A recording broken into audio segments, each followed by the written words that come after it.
further. She's 12 years old. Are you going to be able to get out and walk over? Anthony, can you take the handcuffs off my kid, please? Anthony, are you going to calm down? Let us regale you with the delightful tale of a 12-year-old boy whose only crime was to unleash his youthful exuberance within the sacred confines of a doctor's office. This curious child, filled with boundless energy, longed for the forbidden room, like a moth drawn to a flame. However, his previous misadventures had not gone unnoticed, and with a rap sheet as long as his arm, the vigilant medical staff sprang into action, summoning the boys in blue to save the day. Enter the brave police, who, in a stunning display of measured response, cuffed the child and laid him out like a Thanksgiving turkey. One must ask, is this the new age of law enforcement where handcuffs become the babysitter's new best friend and a symbol of control over children? Take the handcuffs off my kid. Sorry, are you a mom? I'm the parent. You're your parent. Okay. Yeah, I'm the parent. What normally works is during his seclusion, would that be better than The thing is, he wanted the other room, but there's somebody in there. Yeah. So now he got upset, and they pinned him to the floor, and they cuffed him. Okay. This is just temporary just until we get into a safe spot. Okay? If you think if I do the little shuffling, give me a minute. If we get into the other room, it'll help settle. Would that be better, Anthony? Are you okay?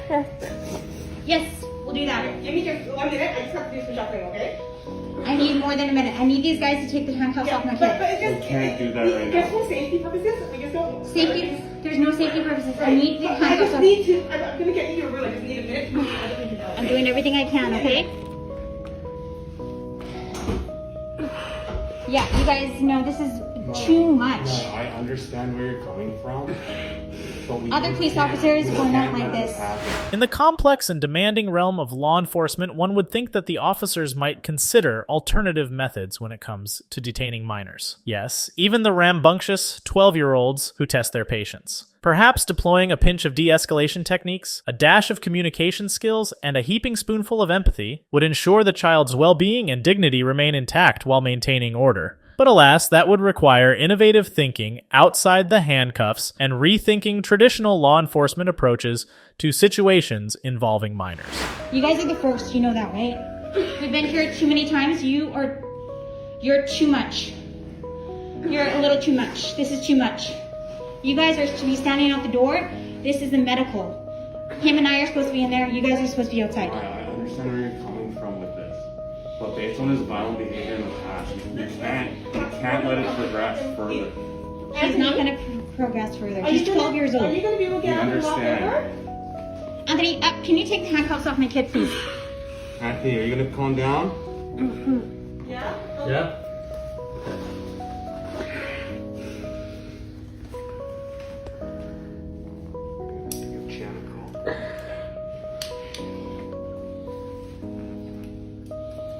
So, it's other room Yeah, just like really close. open? Okay. Okay, Anthony, you gotta cooperate and walk over to the next room, okay? Behold, the moment when the officer, like a knight in shining armor, releases the child from his cold steel embrace. Yet we can't help but ponder, could this officer have sung a lullaby or whispered sweet nothings to calm the storm raging within the child, rather than jumping straight to the harsh clink of handcuffs? Perhaps a few probing questions or an empathetic ear might have sufficed, fostering trust and reducing trauma while handling the situation with grace. But who are we to judge the choices made in the heat of the moment?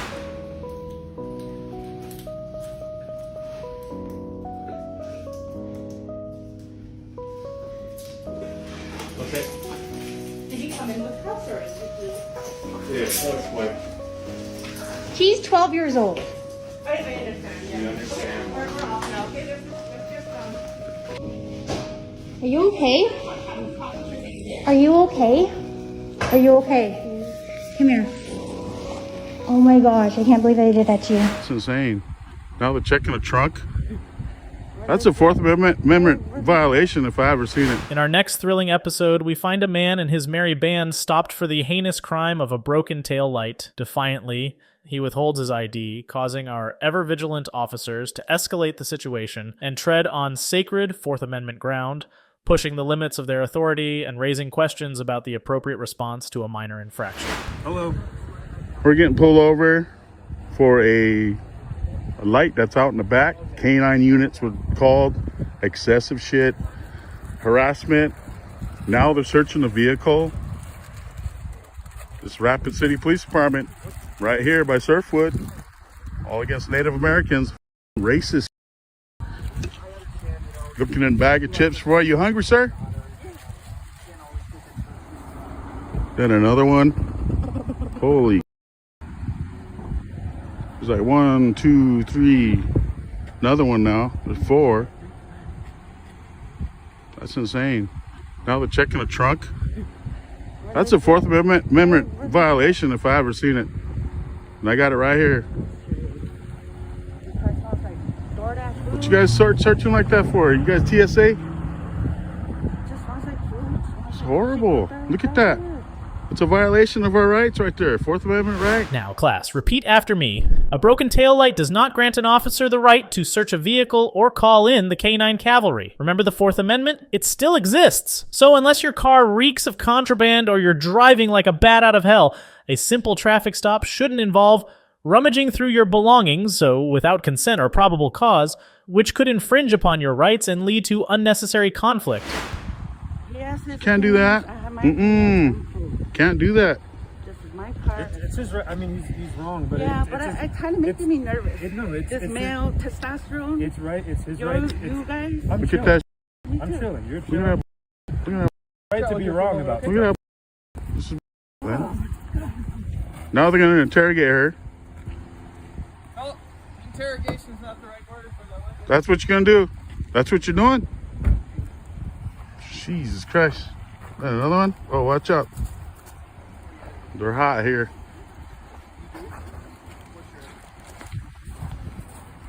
Hey Terry, here's the deal, man. You don't got no warrants. Sometimes it's just How do you know my name? We figure things out, my man. What? Yeah. How did they do that? Yeah. I didn't give them no ID, no nothing, and they come up and said my name. Yeah. That's crazy. That's You creepy. ain't got no warrants. Maybe you had some past experiences. with cops Oh that you my didn't like. God. The officer, in all his wisdom, insists that our ID-deficient friend might have a warrant, which could lead to criminal charges like obstruction of justice or failure to identify. While we all love to flex our right to remain silent, it's important to remember that during a lawful traffic stop, we must still play by the rules and provide identification. Ah, the delicate balance between self-preservation and compliance that one must navigate when encountering law enforcement officers. But again, hey, How'd you guys figure my name out? we're detectives, man. We're born detectives. How do you know who I am? Because we're just like that, man. We're born detectives, that's all. So, hey, you got no warrants. Just understand, hey, sometimes when people ID, don't want to ID themselves, they have warrants. It's not always like that. Again, we just had a brake light out. The canine. And then yeah, we had to remove brake lights out, K9 came out. You guys excessive. Look at this. This is man. excessive. It's not. You guys do this to everybody? When we have time, yes, we do. Oh, so okay. Oh, we're at Surfwood. This is like you guys profiling. This is a profiled area. Yeah, you do guys do. crime area. You guys wait until actually literally 3 seconds for someone to take a left or right. It's a high Nowhere else you guys do that. Would you rather us patrol this area less and let the crime get worse? You guys are being excessive, especially to good citizens like us just trying to get home. It's time for a pop quiz. When is deploying K9 units and backup for a broken taillight considered excessive force? This overzealous response can only serve to undermine trust between law enforcement and the community, potentially leading to unnecessary confrontations and harm. Surely clear department policies could help navigate this treacherous terrain, offering guidance on how and when to deploy resources in a manner that balances safety and respect for civil liberties. We're not being excessive. Why are you being excessive? Why are you searching so much? That's a Fourth Amendment right. There was nothing.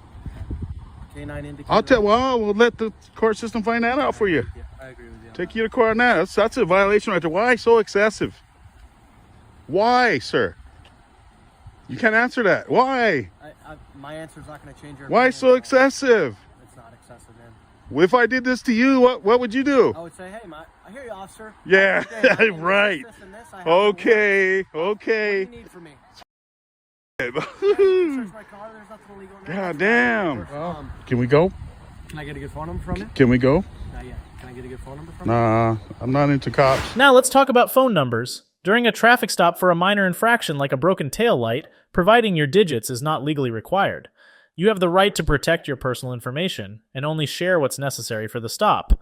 If an officer requests your number, feel free to channel your inner sass and politely decline. perhaps even inquiring as to the necessity of such information. It's always wise to consult a lawyer or legal resource if you're unsure of your rights, because knowledge is power, and being informed about your rights empowers you to make the best decisions during interactions with law enforcement. That's good, man. I'm sorry you've had bad experiences in the past, but we're doing our job. That's all. Well, why are you asking for information? Just so if we need to contact you for any other reason, at For least we have what? good information from you. There could be a million things. If you were witness to a crime or I'm something good. like that, hey, at Oh, least we that's have a phone crazy. number to contact. That's creepy. You know my name, now you want my phone number. You probably already have that. Can I put my hand in my pocket so I can warm my hands up?